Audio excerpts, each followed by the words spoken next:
like you mentioned that you are not a full-time writer. You started as a diplomat and then you have switched to the life of politics. Now your opinions, whatever you write, can be judged from political lens as well. I mean, I think I make it very clear that I don't write for my political party, I write for Yeah. myself. I'm not a spokesman of the party, and the party will not hesitate to distance itself from me if I said Yeah. something they don't agree with in my writing. But nonetheless, you're right. I mean, there's a political element that comes in. And some of my books deal with issues that can be broadly considered political. For example, if you look at my book, The Battle of Belonging.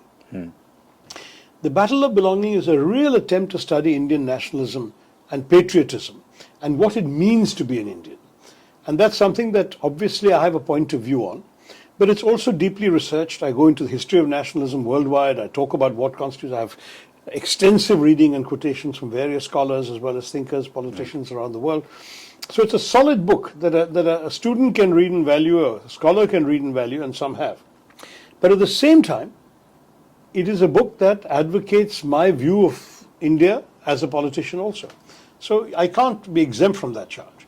Or a book like The Paradoxical Prime Minister is very much the view of a Congress MP. Why Yeah. should a BJP person agree with some of it? Yeah. Or all of it? There will be portions they can't disagree with, because I also try to be an objective writer.